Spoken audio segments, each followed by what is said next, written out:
Debate agrupado de la iniciativa de solicitud de comparecencia del excelentísimo señor consejero de Salud y Familia, que le damos la bienvenida por estar hoy aquí y el agradecimiento. El señor consejero de Salud y Familia ante la Comisión de Salud y Familia a fin de informar sobre el desarrollo del PISA, Programa Integral de Silicosis de Andalucía. Bueno, no voy a repetir todos los datos que usted ha explicado perfectamente sobre la silicosis. Y ni voy a agotar los 7 minutos porque lo que sí me gustaría es una reflexión. Usted ha estado dando datos de la provincia de Cádiz, que efectivamente es donde más datos existen sobre el tema de la silicosis, y bastante más que en Almería, donde probablemente haya más silicosis que en Cádiz, y después provincias donde efectivamente no hay datos. Entonces, eso nos hace pensar que el estudio de la silicosis no se ha hecho sistemáticamente en Andalucía. El abordaje en general de la silicosis no se ha hecho como se debería de hacer. Creo que hay que unificar criterio en todas las provincias, y también considero que habría que cambiar un poco la manera de actuar. Nosotros vivimos, quizás los 3 médicos que estamos aquí, los coletazos de una época en la que en España había 2 ministerios, estaba Seguridad Social y estaba Sanidad. Y Sanidad abordaba todos los temas que interesaba en general a la población y lo hacía de una manera activa, iba a buscarlo. Yo pienso que aquí estamos siendo un poco pasivos, se están tomando medidas encaminadas a recibir pacientes y sospechar que puede tener silicosis, entonces se acude a la empresa. Pero nosotros entendemos que tendría que haber un registro de todos los trabajadores que existen en Andalucía y hacerle no es tan complicado hacer un estudio de la silicosis, que se basa básicamente en la historia clínica y en pruebas radiográficas. Ocasionalmente hace falta TAC, y lo de la biopsia, como sabe, es excepcional, normalmente no hace falta. Creemos que no sería muy costoso hacer un estudio de todo, hacer un seguimiento de todos los trabajadores.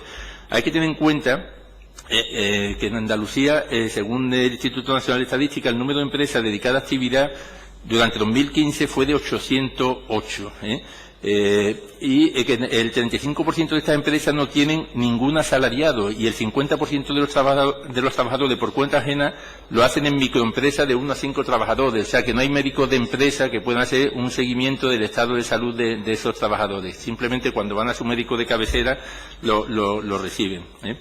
En Andalucía, según el Ministerio de Empleo y Seguridad Social, desde 2007 a 2015 se han comunicado 252 partes de enfermedad profesional de silicosis, de los cuales el 188, el 74,6%, corresponden a empresas de corte, tallado y acabado de piedra, entre las que se incluyen las que manipulan aglomerados de cuarzo. Estos 252 partes se corresponden con los 301 que prácticamente que usted ha comentado que ha habido de 2009 a 2018.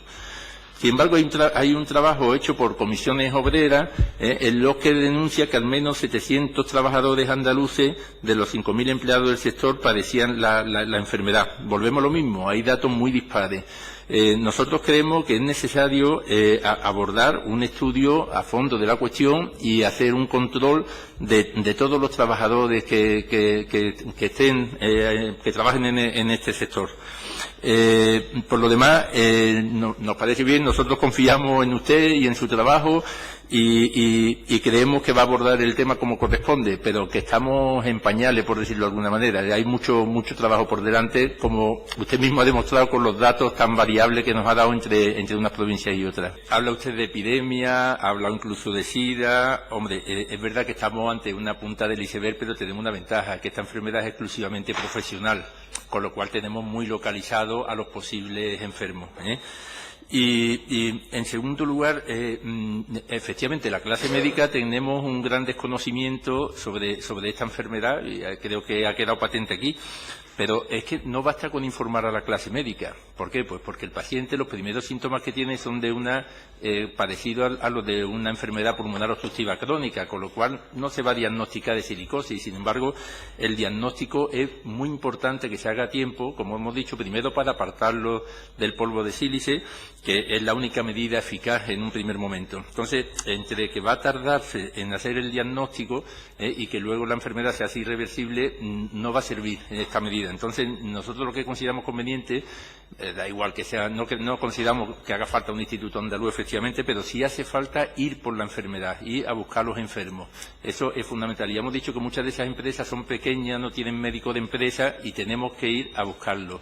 Es la opinión de mi grupo Vox. El debate agrupado, ya así por los 5 grupos de esta comisión, presentes en esta comisión, de la comparecencia del excelentísimo señor consejero de Salud y Familia ante la Comisión de Salud y Familia a fin de informar sobre el plan de verano del SAR 2019. Bueno, ya ha anunciado aquí el incremento del 14% de la plantilla del Servicio Andaluz de Salud para este nuevo plan de verano.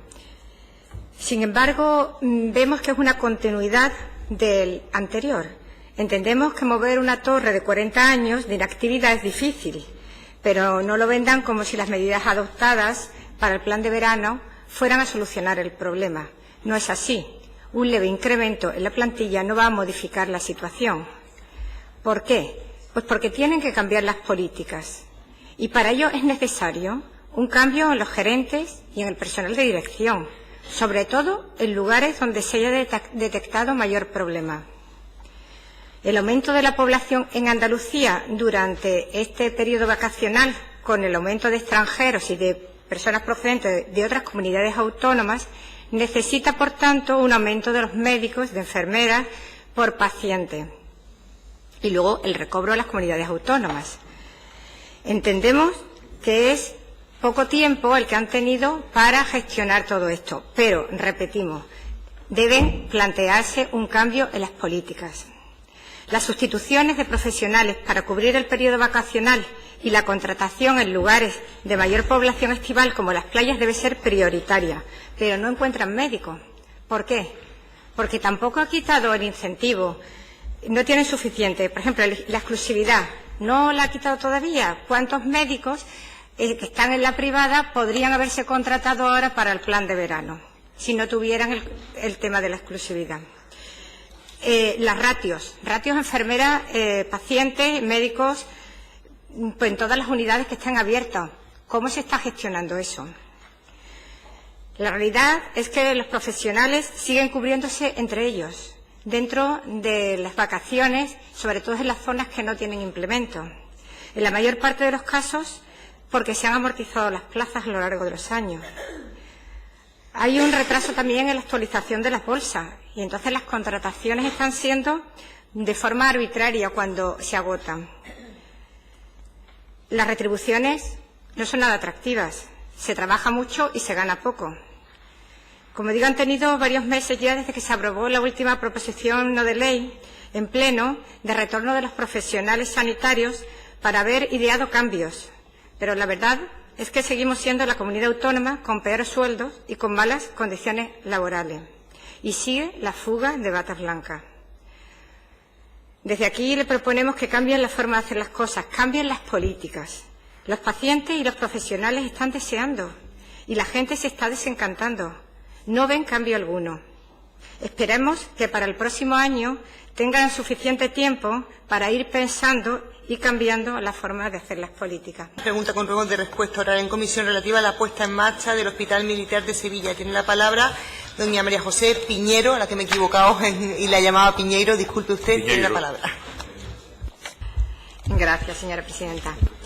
El Hospital Militar de Sevilla lleva cerrado desde el año 2004, tras la cesión del Gobierno central del Partido Popular al SAS en una política de confrontación que durante estos años se ha ido deteriorando poco a poco. Entonces, este hospital de 12 plantas contaba con una capacidad para 750 camas, 240 habitaciones individuales y 5 quirófanos. Al pasar a manos andaluzas, se contempló una inversión de remodelación y ampliación ambicioso que no llegó a ejecutarse hasta el punto en que en el 2011 la empresa constructora suspendió las obras por falta de pago y emitió un informe que era necesario tirarlo por dentro. Los socialistas se quedaron con un hospital que funcionaba perfectamente, lo cerraron y el presupuesto para remodelación se perdió. Las políticas del PSOE. Al principio de su gestión, usted valoró una inversión en 37 millones para reconvertir este hospital para enfermos de media y larga duración. Es una realidad el grave déficit de infraestructuras sanitarias, siendo Sevilla una de las provincias que menos camas tiene por habitantes. La idea suya parece que la desechó, pero luego, recientemente, el día 3 de junio, son algunas manifestaciones de su delegada territorial de Salud y Familia, Regina Serrano, asegurando que era una prioridad para la Junta volver a abrir el hospital militar. Querríamos saber en qué punto está este proyecto, qué intención tiene, cuántas camas, en fin, explíquenos un poco el proyecto que tiene para el hospital militar. Gracias. Muchas gracias. Tiene usted la palabra, señor consejero. Gracias, señora presidenta. Señora Piñero, usted sabe que es un auténtico despropósito del hospital militar. Usted lo ha dicho, son 15 años en los cuales se recibió un hospital y al final lo que tenemos ahí ahora mismo es un edificio en desuso. Es lo que tenemos ahora mismo. Es un despropósito por el dinero. Ha habido 3 desviaciones presupuestarias, ha habido grandes inversiones, se dotó de material, y usted lo sabe. Gran parte, hasta el equipo de refrigeración, está ahora mismo en el Virgen de las Nieves de Granada. Es decir, parte de los quirófanos se montaron y se desmontaron. Ha sido una inversiones tras inversiones. Un auténtico despropósito lo que nos encontramos allí. Ahora mismo, vuelvo a decir, es un edificio sin uso, que se va deteriorando, muy deteriorado. Es por el vaciado, como he dicho, se ha ido vaciando, hasta lo de dentro se ha ido vaciando. Ahora mismo es un edificio vacío. Es un edificio casi un despropósito por el nulo compromiso del antiguo, del anterior gobierno con el antiguo hospital, con el hospital este. Es para nosotros, y ya lo dijimos, una actuación prioritaria. El hospital Virgil de Quiñones, tenemos pensado, dentro de lo que es la estrategia, sabíamos que había dos opciones, o hacerlo un hospital de agudos, al cual tenemos aquí el hospital Virgen de Macarena o Virgen de Rocío o Valme, o pasar a un hospital de mediana larga estancia, o más o menos, que era más o menos el conjunto que queremos nosotros. Nosotros tenemos una segunda opción, que es esta. Queremos un en torno a 40 camas en el marco del programa de pacientes de enfermos crónicos y pluripatológicos que presentaremos posiblemente a final del mes que viene, que aunque el mes de agosto no es lectivo para muchos de nosotros, no es festivo, es de tajo. Entonces presentaremos ese plan, que es la gran reforma de este gobierno en el plan de crónico y pluripatológico. Queremos unas 100 camas también para los equipos de salud mental de agudo y una unidad para comunidad terapéutica en aquel lado. Esta segunda opción nos permitiría no tener que esperar a finalización en conjunto, sino hacerlo por fases. Podríamos hacerlo por fases, lo cual económicamente podría ser más factible. Podría iniciarse para las camas destinadas para enfermos crónicos y pluripatológicos. Pero para todo esto también, como he dicho antes, estamos en contacto con el grupo de trabajo de la provincia de Sevilla para que nos evalúen ellos la importancia del diseño de infraestructura. No queremos hacer ningún tipo de infraestructura sin tener el visto bueno de los profesionales a la hora de diseñarla. Pero esa es nuestra línea de trabajo. Muchas gracias. Gracias por su información.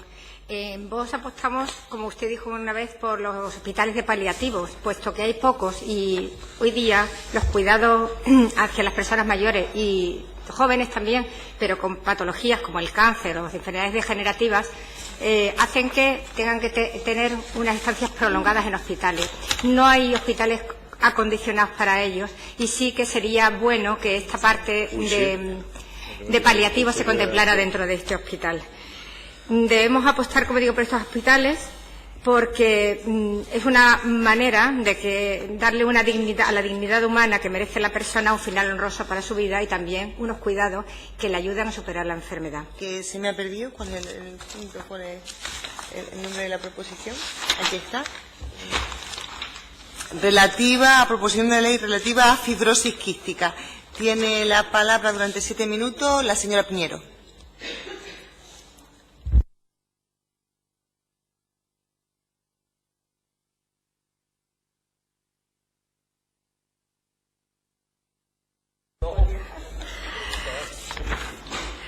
Gracias, señora presidenta.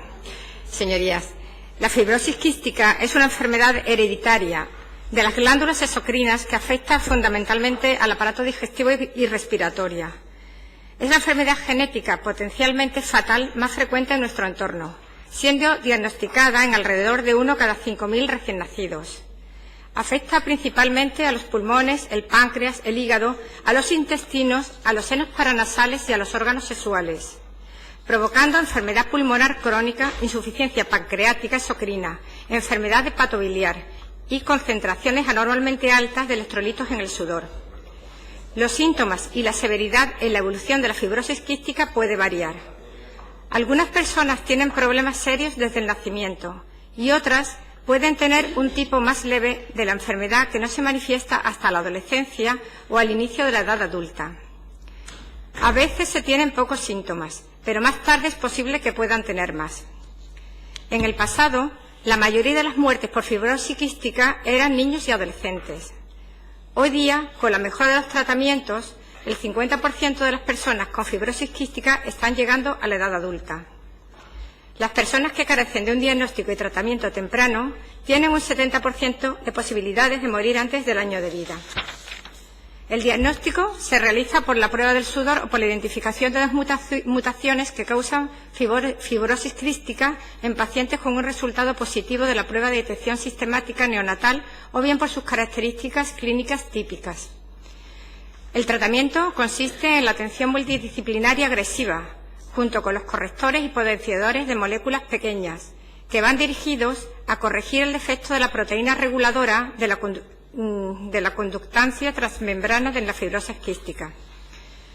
En los últimos años hemos visto un avance importante en el conocimiento y tratamiento de la enfermedad, aunque continúe siendo una enfermedad sin curación. El hecho de que los pacientes con fibrosis quística puedan tener acceso a los últimos tratamientos de la enfermedad mejoraría tanto sus expectativas de vida como su calidad de vida. En España hay unos 5.000 nacimientos afectados por fibrosis quística, siendo 1 de cada 35 personas portadoras sanas. La Federación Española de Fibrosis Quística apela a un tratamiento que frenaría la enfermedad, independientemente del coste.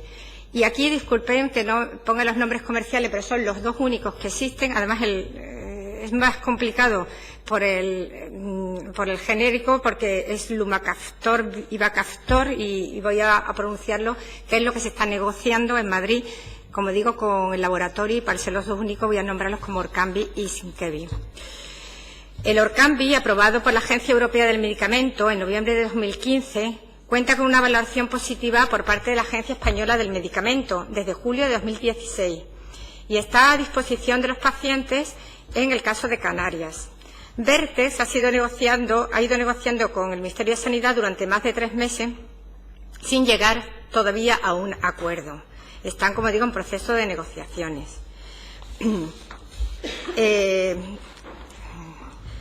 Está indicado en niños de 6 a 11 años, ambos inclusivos, con 2 copias de la mutación F508del. En la actualidad, aún es eficaz en niños menores, aún no se sabe si es seguro y eficaz en los niños menores de 2 años. En la actualidad disponemos de otro fármaco que mejora aún más las posibilidades terapéuticas en pacientes en estos pacientes y que fue aprobada por la Agencia del Medicamento en 2018 y la Agencia Española del Medicamento este año. Es el Sinkevi, un medicamento que se demostró eficaz para mejorar la función pulmonar en los pacientes con fibrosis quística mayores de 12 años y experimentaron una reducción en las exacerbaciones pulmonares y mejoras en el índice de masa corporal. También ha sido incluido en la cartera del Sistema Nacional de Salud recientemente. Es un tratamiento eficaz en los pacientes con fibrosis quística que han heredado la mutación F508del en ambos padres o bien para los que han heredado la mutación F508del de uno de los progenitores y tienen otras mutaciones determinadas. Para el segundo grupo, los que han heredado la mutación 508del de ambos padres, el Sinkevi podría ser la opción terapéutica, especialmente en los pacientes que no pueden tomar Orkambi debido a los efectos adversos. Por consiguiente, la Agencia Europea del Medicamento decidió que los beneficios de Sinkevi son mayores que sus riesgos y recomendó utilizarlo en la Unión Europea. Como para todos los medicamentos, los datos sobre el uso de Sinkevi se controlan de forma continua. Los efectos adversos notificados por Sinkevi se evalúan cuidadosamente, adoptándose las medidas que pudieran resultar necesarias para proteger a los pacientes. Cuando se trata de la lucha contra la enfermedad, es nuestra obligación abandonar los criterios economicistas, solo dejándonos guiar por los criterios de eficacia, riesgo y beneficio. Y pedimos algo que ha sido aprobado no solo en España, sino en la Comunidad Europea. Nos hacemos eco desde Vox de la petición de la Federación Española de Fibrosis Quística, que apela al derecho de los pacientes a recibir un tratamiento que frenaría la enfermedad independientemente de su coste. Los medicamentos que se usan hoy día en Andalucía para la fibrosis quística son broncodilatadores, antiinflamatorios, antibióticos, protectores gástricos, enzimas pancreáticas, vitaminas, fármacos que palían los síntomas pero no impiden frenar el desarrollo de la enfermedad. Sin embargo, estos nuevos medicamentos se han demostrado competentes en parar su desarrollo. En cuanto a la enmienda del PSOE, no la vamos a aceptar porque no añade nada nuevo. Estos niños son tratados en unidades hospitalarias con revisiones cada 2 meses. Es el médico de estas unidades hospitalarias el que propone el tratamiento. Lo único que ahora estos profesionales tendrán también con opción estos fármacos, pero el protocolo de actuación seguiría siendo el mismo, o sea, a cargo de ellos mismos. La prescripción, garantía de seguridad y efectividad les corresponde a estos profesionales, que son los autorizados y especializados. Lo que estamos administrando son pastillas, por tanto es una toma oral 2 veces al día, con sus procesos de revisión, pero no necesita ningún ingreso hospitalario ni ninguna medida específica que requiera, como digo, un ingreso hospitalario o otra necesidad más compleja. El tema de la enmienda del Partido Popular exclusiva de instar al Ministerio para la... Vamos a ver si me sale. Que para mostrarse favorable a solicitar al Ministerio la autorización y financiación, esa no la aceptamos de entrada, sí una transaccional que se está haciendo, porque, por lo siguiente, ahora mismo en el proceso en que está el medicamento con la financiación, con el laboratorio, hay posibilidad de, por parte de la Junta de Andalucía, poder administrar este medicamento a los niños, como se ha hecho en Canarias desde los 2 días en que se aprobó el medicamento. ¿Qué pasa? Que habría que hacer un protocolo específico y muy serio para administrarlo a aquellos casos que realmente tengan unas indicaciones muy necesarias y esperar al resultado de la negociación. Pero tengan en cuenta que el color político que está ahora mismo en el Gobierno es el que ha gobernado durante 40 años Andalucía y no sabemos en qué plazo se puede eso cumplir. Este medicamento tiene la ventaja de que en un supuesto que por de una desgracia no se admitiese, esos niños no van a empeorar. Al contrario, todo lo que hasta ahora se le vaya dando lo va a mejorar, porque lo que hace únicamente es frenar, como digo, la enfermedad. Y instamos no solamente al Ministerio para la autorización en la comunidad económica, en la comunidad andaluza, no. Instamos para que la financiación se haga lo más rápido posible en todas las comunidades autónomas. Es que nosotros queremos la equidad. Lo que encontramos es que hay un desequilibrio con Canarias. Es que es un desequilibrio. Entonces lo que queremos es que en todos los sitios sea lo mismo. Se pueda financiar ese medicamento y desde ya, porque hay posibilidades. Nosotros queremos una centralización de la compra de medicamentos. Estamos a favor de una tarjeta sanitaria única y, en definitiva, que la sanidad sea igual para todos los españoles. Por tanto, ante el desequilibrio que se ha cometido en Canarias, queremos que eso repercuta en todo. Mire, le voy a contar un testimonio y ya con esto termino. María es una chica de 26 años de Almería. Los primeros 5 meses de su vida los pasó llorando constantemente por los grandes dolores de barriga. Ya le dijeron a los padres que se hicieran el cuerpo, porque su hija sería carne de hospital y que probablemente no llegaría a la adolescencia. Comenzó con pastillas a los 5 meses. A los 10 años apareció una pseudomonas y empezó con cuadros de ingresos hospitalarios repetidos y pérdida de tiempo para los estudios. A los 19 años entró en su vida un estafilococo multiresistente a los antibióticos. Su capacidad respiratoria bajó en escaso 29% y la derivaron a la unidad de trasplantes de Córdoba. Sus bacterias estaban en una continua lucha contra su persona, con ingresos repetidos. Durante unos años dejó los estudios, pero su lucha por la vida le hizo superar el trasplante y retomar los estudios, llegando a ser integradora social. Su día a día es la de 3 aerosoles de 45 minutos, fisioterapia durante 30 minutos y más de 25 pastillas. Perdone, vaya terminando, señora. Ya termino, ya de verdad. Este caso se puede solucionar con el Sínquevi. No desaparece la fibrosis quística, pero podría haber evitado las 2 operaciones de sinusitis, pólipos y tabique nasal, los ingresos y el tratamiento actual, poder correr, saltar sin cansarse, trabajar y hacer una vida sin límites. Con esto queremos instar desde Andalucía para que el Gobierno central acelere la financiación que está ejerciendo, porque estamos hablando de personas, de jóvenes muy malos, con unas enfermedades muy problemáticas, y hay que darle una solución rápida y eficaz a estos problemas.